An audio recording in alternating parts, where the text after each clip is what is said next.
The resurrection of Jesus offers answers to more of the big questions than any other event in history. Does God exist? If so, does he care about us? Is there life after death? Do miracles occur? Can we know what's true? Does life have meaning? How should we live? We had our answers to these questions when a group of women showed up at the tomb of Jesus and were greeted by an angel who said, "Do not be afraid, for I know that you are looking for Jesus who was crucified. He is not here, he has risen, just as he said." With so many different worldviews competing for attention here in the 21st century, I have to say that having a verifiable miracle and God's stamp of approval at the core of Christianity is like watching a bunch of people scrambling around to find some buried treasure when you've got the missing piece of the treasure map. The piece where X, or rather a cross, marks the spot. I find it fascinating that atheists dogmatically insist that the message of Christianity is just put your blind faith in our religion, when Christianity, more than any other worldview I'm aware of, has always said, here's how you can know that this is true. In the book of Acts, the Apostle Paul tells the people of Athens that God has set a day when he will judge the world with justice by the man he has appointed. He has given proof of this to everyone by raising him from the dead.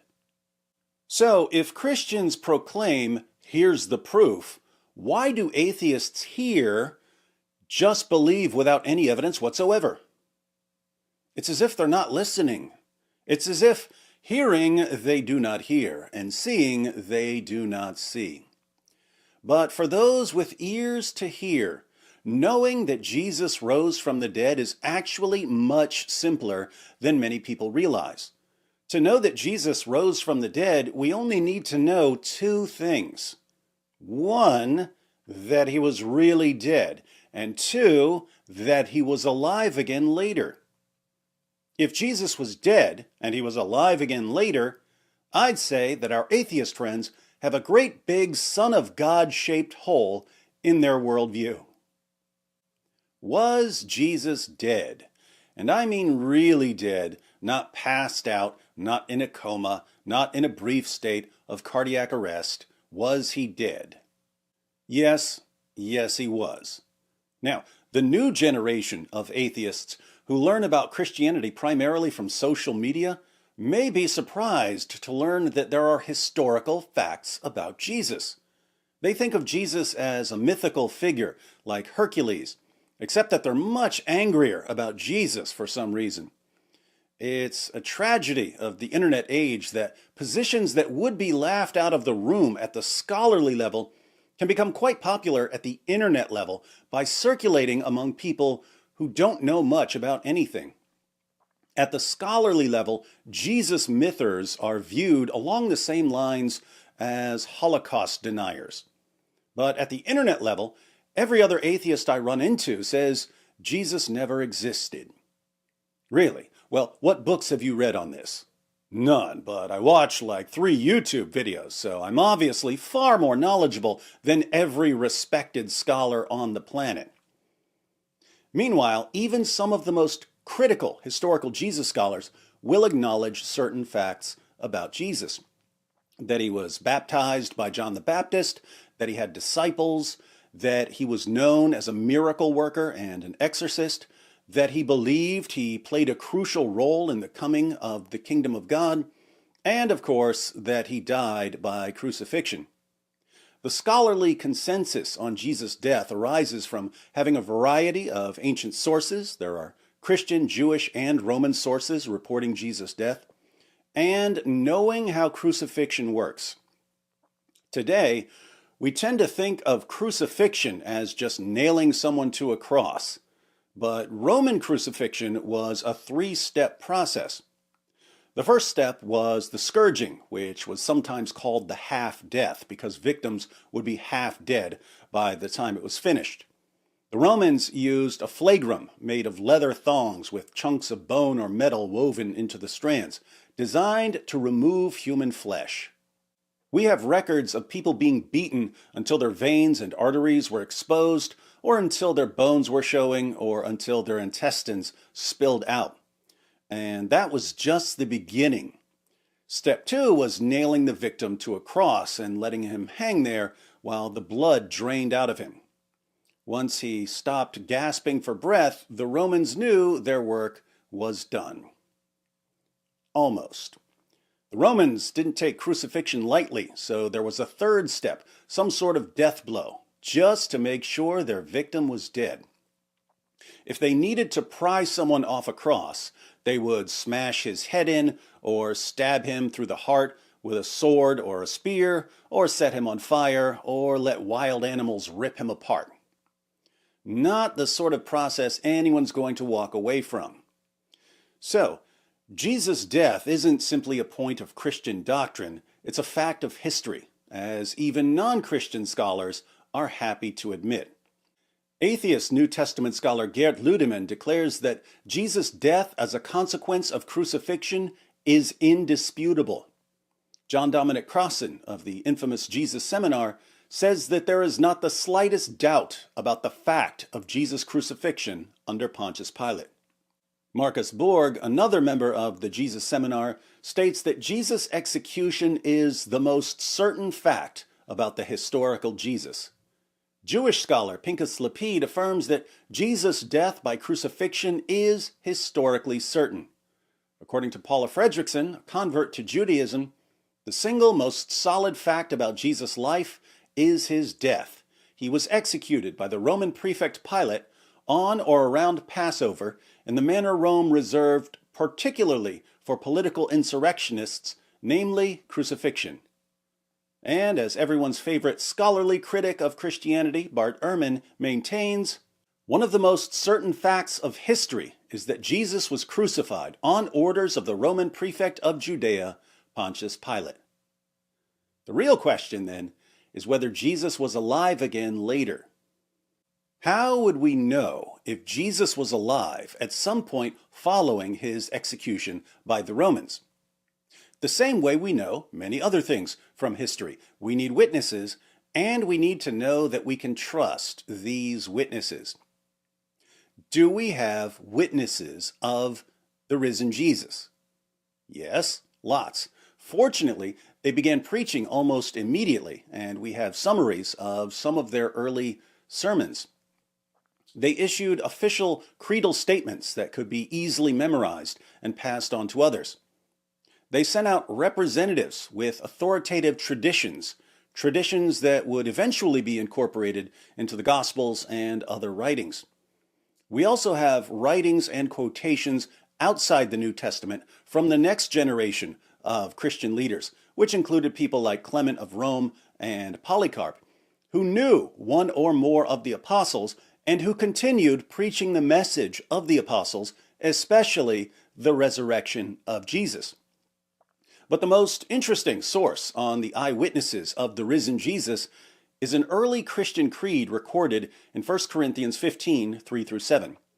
1 Corinthians was written around AD 55, and Paul says in the letter that he had already delivered the creed to the church in Corinth, which would have been around AD 51. But Paul received the creed long before that, either when he visited the apostles in Jerusalem or perhaps even at his conversion. And scholars date its formulation to within a few years of Jesus' crucifixion.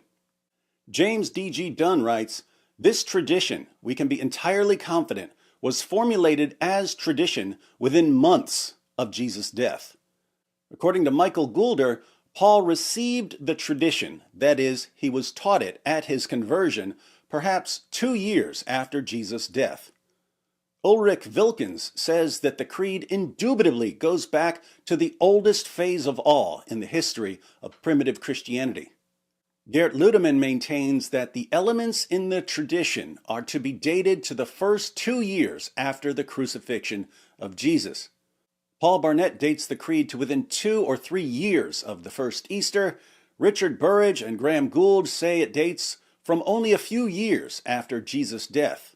Robert Funk and the Jesus Seminar put it within 2 or 3 years at most. Richard Hayes says it originates within about 3 years after Jesus was crucified in Jerusalem. And Alexander Wedderburn says that it goes back to the first half of the 30s. So there's widespread agreement among scholars from across the theological spectrum that 1 Corinthians 15 contains very early material that can be traced to Jesus' original disciples shortly after his death. Let's read the passage. Paul writes, "For I delivered to you, the Christians of Corinth, as of first importance," this is foundational information, "what I also received," and here's where the creed starts, "that Christ died for our sins according to the Scriptures, and that he was buried, and that he was raised on the third day according to the Scriptures, and that he appeared to Cephas," that's Peter, "then to the 12. After that, he appeared to more than 500 brethren at one time." Paul is writing this years later, so he adds parenthetically, "most of whom remain until now, but some have fallen asleep.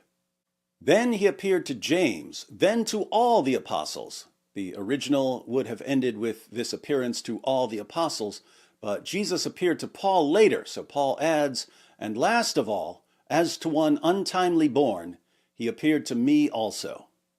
Notice what we have here. We have Jesus' death for sins, his burial, his resurrection on the third day, and numerous appearances. And we have all of it as authoritative tradition within a few years, if not within months, of the crucifixion.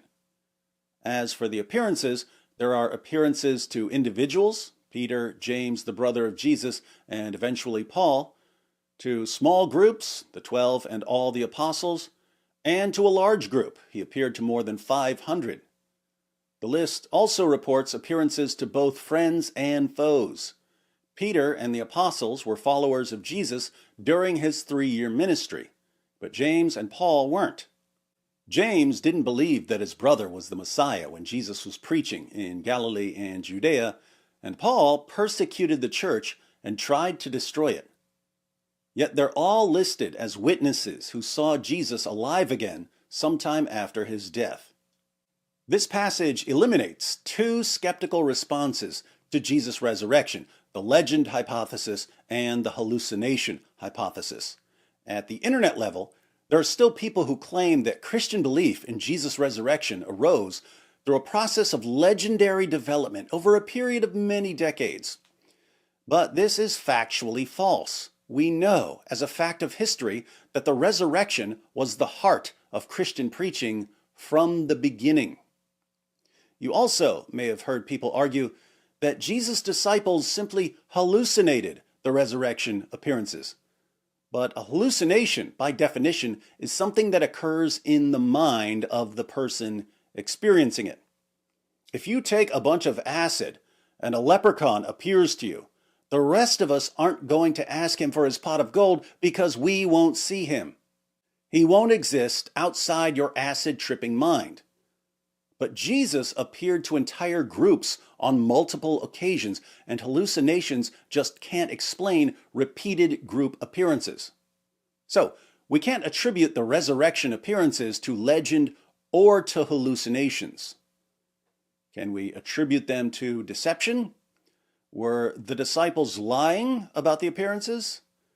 That's what I thought before I was a Christian, but there's a fatal flaw in the deception hypothesis. Liars make poor martyrs. While some human beings are willing to die for what they believe in, I've never met anyone who was willing to die for something he made up. In the book of Acts, chapter 4, Peter and John are arrested and threatened. In Acts 5, the apostles are put in jail and flogged. In Acts 12, James, the brother of John, is put to death by Herod, and Peter is again put in jail. The apostle Paul describes his life as a Christian in 2 Corinthians 11:24-27. He writes, "5 times I received from the Jews the 40 lashes minus 1. 3 times I was beaten with rods. Once I was pelted with stones. 3 times I was shipwrecked I spent a night and a day in the open sea. I've been constantly on the move. I've been in danger from rivers, in danger from bandits, in danger from my fellow Jews, in danger from Gentiles, in danger in the city, in danger in the country, in danger at sea, and in danger from false believers. I have labored and toiled and have often gone without sleep. I have known hunger and thirst and have often gone without food. I have been cold and naked. The Jewish historian Josephus reports that James, the brother of Jesus, was stoned to death as a lawbreaker. Clement of Rome invites his readers to keep in mind the sufferings and martyrdoms of Peter and Paul.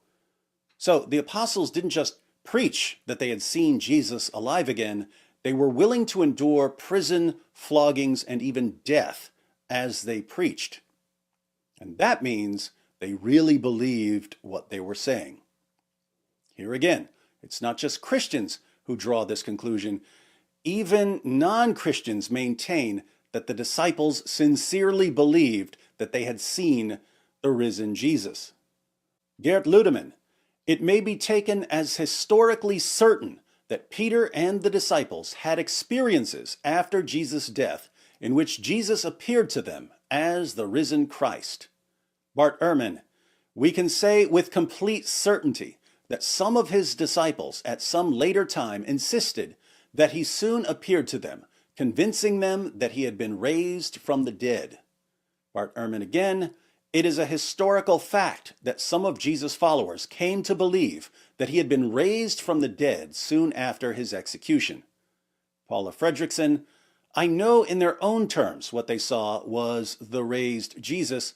I'm not saying that they really did see the raised Jesus. I wasn't there. I don't know what they saw. But I do know, as a historian, that they must have seen something. Fredrickson says that she doesn't know what they saw. But I do. I think it's obvious what they saw.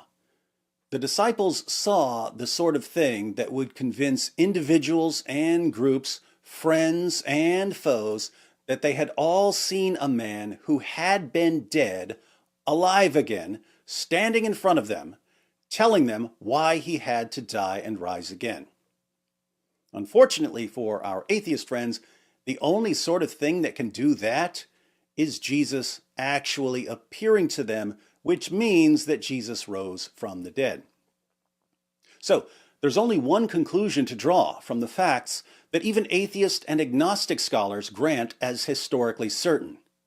And yet, atheist and agnostic scholars clearly don't believe that Jesus rose from the dead. Why do they reject the resurrection when they're aware of the historical evidence?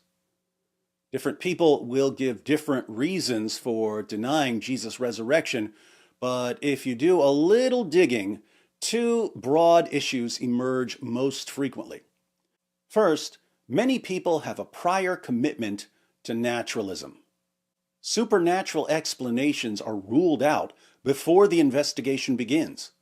And if supernatural explanations are ruled out beforehand, Jesus' resurrection is never even a candidate for belief. So, is a commitment to naturalism a good reason to reject the resurrection? As Alvin Plantinga and others have shown, naturalism as a worldview is fundamentally incoherent because it ends up undermining the reliability of the cognitive faculties required to affirm it. If naturalism is true, how did you obtain your cognitive faculties, the processes that produce your beliefs? There's really only one game in town if you're a naturalist. Your ability to reason is the product of natural selection acting on random mutation. Natural selection, of course, favors traits that help organisms survive and reproduce. So, if human reasoning evolved naturally, it's because it helped human beings survive and reproduce. Does this give us any basis for trusting our reasoning ability when it comes to questions of theology or philosophy or science?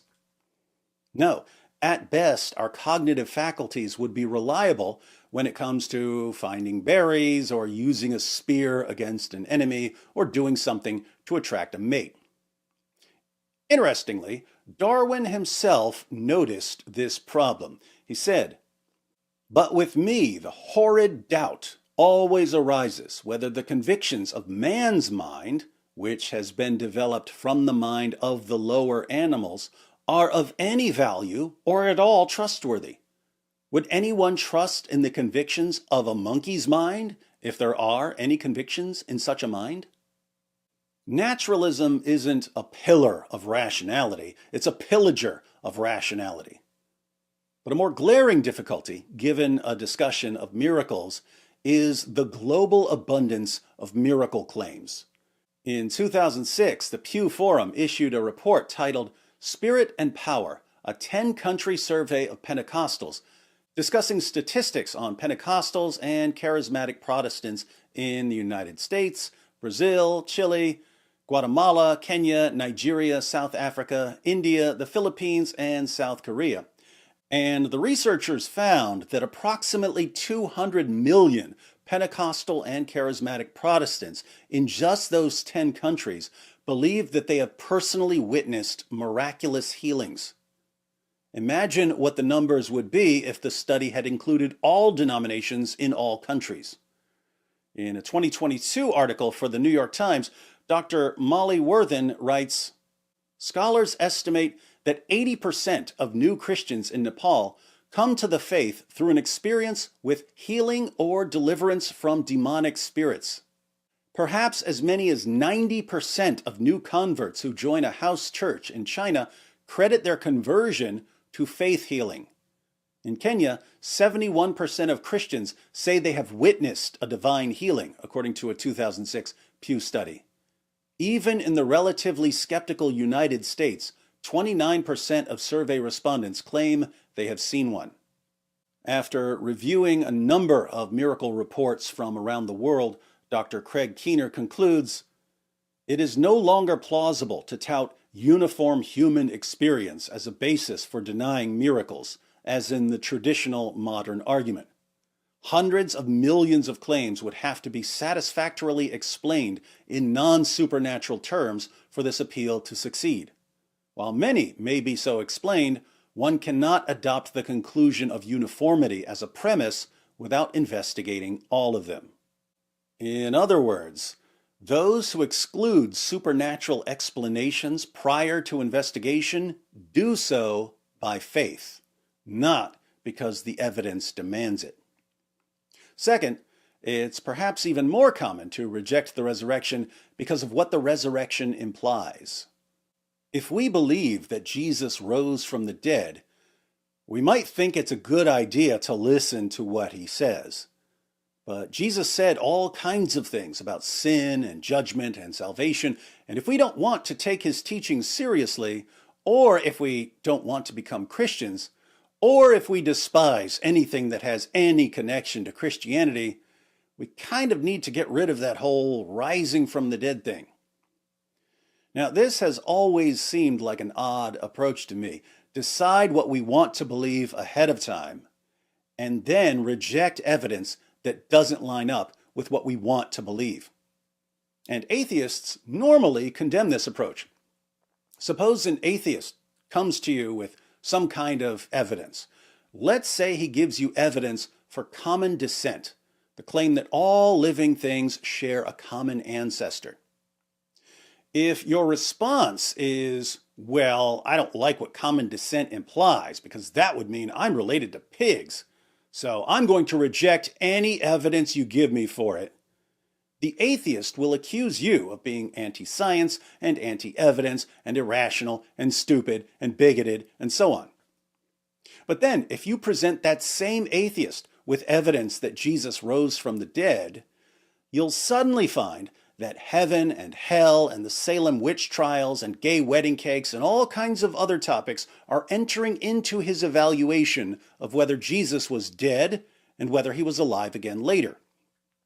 Feelings become the ultimate trump card.